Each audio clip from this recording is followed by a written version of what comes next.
A situação global está em ebulição, e cada movimento estratégico pode definir o futuro de nações inteiras. Vamos direto ao ponto. A Rússia sinaliza disposição para ceder em alguns aspectos, mas exige garantias concretas de Moscou. Enquanto isso, Zelensky reconhece as dificuldades no fronte e, pela primeira vez, responde às declarações de Putin e Gerasimov, admitindo os desafios enfrentados por suas tropas, incluindo perdas e capturas de soldados, especialmente entre os fuzileiros navais e forças russas. A semana decisiva se aproxima, e o mundo observa atentamente o jogo de bastidores entre Putin e Zelensky. Os Estados Unidos, por sua vez, ainda não revelaram quando aplicarão novas sanções contra a Rússia, deixando muitos a questionar o motivo dessa hesitação. Enquanto isso, nos bastidores do poder americano, surge um clube exclusivo para a elite bilionária, um verdadeiro santuário para aqueles que desejam estar mais próximos da Casa Branca. O custo para ingressar? Mais de $500 milhão. Uma verdadeira fortuna para garantir acesso privilegiado a um círculo restrito de magnatas e influenciadores. Enquanto isso, o Paquistão convida Trump para um encontro de alto nível, e a movimentação de oligarcas russos rumo aos Estados Unidos não para, especialmente em direção a Palm Beach. Na Lituânia, um projeto inovador está prestes a transformar estudantes em pilotos de drones. Já nesta primavera, alunos do ensino médio da região de Gdynia começarão a aprender a construir e operar essas aeronaves não tripuladas. O município, em parceria com a Agência Lituana de Educação Não Formal, assinou um acordo para criar a unidade AirTech, com o apoio do Ministério da Defesa, do Ministério da Educação e das autoridades locais, que investiram €16 mil no projeto. Em um cenário geopolítico cada vez mais tenso, iniciativas como essa são essenciais para a segurança nacional. Os drones se tornaram símbolos de uma nova era de conflitos, especialmente na guerra entre Rússia e Ucrânia. A Lituânia, atenta a essa realidade, decidiu agir. Em uma reunião do Conselho de Defesa em março, ficou claro: até 2027, o país precisa dominar a tecnologia de drones.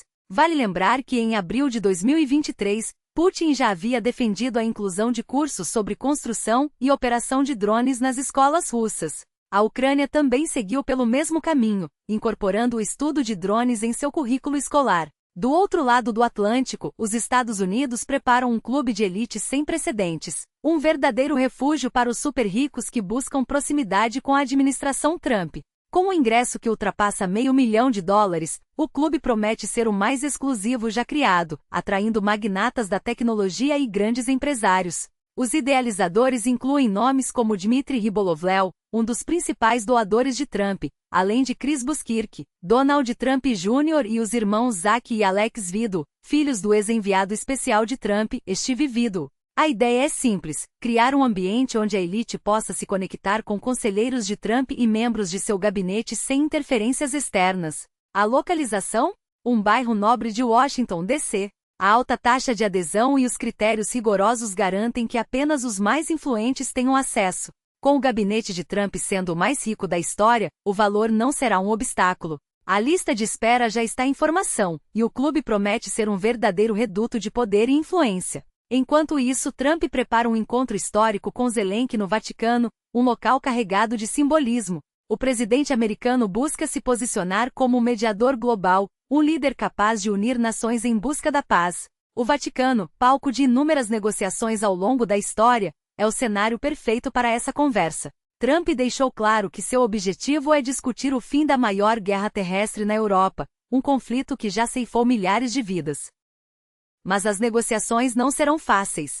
Mike Waltz, assessor de segurança nacional dos Estados Unidos, revelou em entrevista que Trump está disposto a usar tanto a pressão quanto incentivos para levar Rússia e Ucrânia à mesa de negociações. A Rússia, por sua vez, exige garantias de que um cessar-fogo não será usado para reforçar as forças ucranianas com mais armas. Lavrov, ministro das Relações Exteriores russo, foi claro: Moscou não repetirá os erros do passado, quando acordos como os de Minsk foram violados pela Ucrânia e seus aliados ocidentais. Zelensky, por outro lado, aceitou a proposta americana de um cessar-fogo sem condições prévias, mas a Rússia insiste em lições aprendidas com acordos anteriores. Lavrov destacou que a Rússia está disposta a buscar um equilíbrio de interesses, mas sem repetir os erros do passado. A Ucrânia e seus aliados europeus, no entanto, querem uma vitória clara, algo que Trump considera inviável. Enquanto isso, as palavras de Lavrov foram recebidas com ceticismo em Kiev, que as classificou como manipulações para ganhar tempo. A grande questão agora é: quando Trump finalmente aplicará pressão máxima sobre Putin? Antony Blinken, secretário de Estado dos Estados Unidos, explicou que a estratégia ainda está em desenvolvimento, mas uma coisa é certa: o mundo não pode mais ignorar a urgência de uma solução. O tempo está se esgotando, e cada dia sem ação custa vidas e recursos. O momento exige coragem, visão e disposição para negociar, antes que seja tarde demais. Mas até agora não cumpriu as sanções prometidas. Além disso, esta semana é chamada de decisiva em Washington. Entendam, assim que medidas desse tipo são adotadas, a diplomacia é abandonada na prática. E isso condena o mundo a mais 2 anos de guerra, algo que ninguém deseja. É fundamental reconhecer que não há outro país, organização ou instituição global capaz de unir essas duas nações. Ninguém além dos Estados Unidos negocia com ambos os lados e ninguém, além do presidente americano, tem o poder de alcançar um resultado concreto. Trata-se de uma responsabilidade imensa e ao mesmo tempo de uma oportunidade histórica. Queremos explorá-la até o fim, sem desperdiçar a chance real de paz, mas também não podemos perder tempo com o que não trará resultados. Durante todo esse processo, buscamos responder a uma pergunta crucial: as duas partes realmente querem a paz? Quão próximas ou distantes estão depois de mais de 90 dias de esforços? É isso que tentaremos definir nesta semana. Há motivos para otimismo, mas também razões para preocupação. E você, o que sente? Acredita em sinais de esperança ou vê apenas mais obstáculos pela frente? Compartilhe sua opinião nos comentários. Afinal, quem deve ceder e em quê? Pelas declarações recentes, fica claro que concessões serão inevitáveis.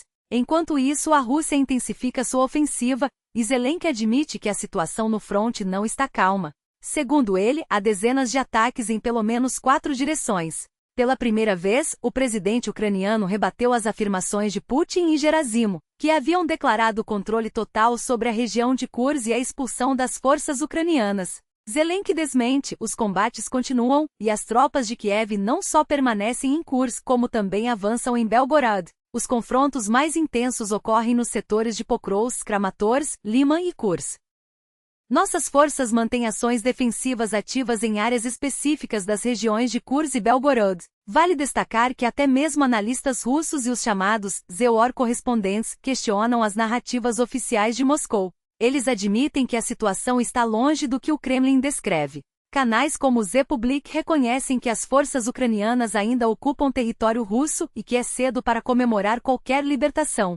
O termo, aliás, é usado de forma equivocada. Libertação plena significaria a ausência total de combatentes inimigos na região. Para os moradores, a verdadeira libertação será o dia em que puderem voltar para suas terras sem risco de vida. E isso, por enquanto, não aconteceu em nenhum sentido. No entanto, foi exatamente essa libertação que o chefe do Estado-Maior russo, o ministro da Defesa e até mesmo o porta-voz do Kremlin, Dmitry Peskov, um civil distante da realidade militar, insistiram em proclamar.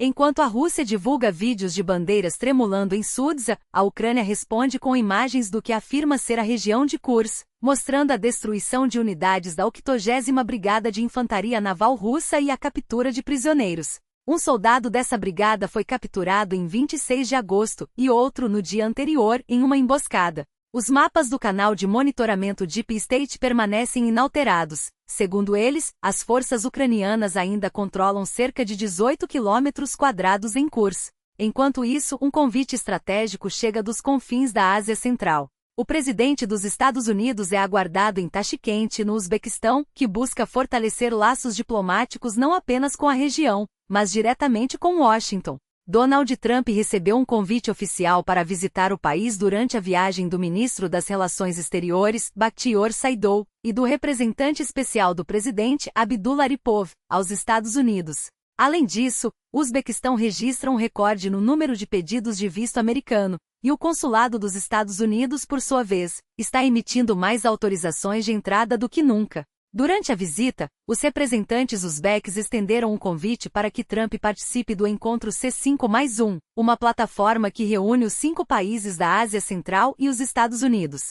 A Casa Branca recebeu o convite com entusiasmo e o está avaliando seriamente. Considerando que mais de 30 anos se passaram desde a independência do país, Este é o momento ideal para uma visita presidencial americana à região. O embaixador dos Estados Unidos no Uzbequistão, Jonathan Enik, comentou recentemente as declarações do ministro das Relações Exteriores russo, Sergei Lavrov, sobre o desejo de Moscou de dominar a Ásia Central. Enik foi claro: Washington apoia plenamente a cooperação estratégica do Uzbequistão com a União Europeia e acredita que Tashkent merece um relacionamento equilibrado com todos os parceiros, incluindo os Estados Unidos e a Europa. E você, concorda com as declarações de Lavrov?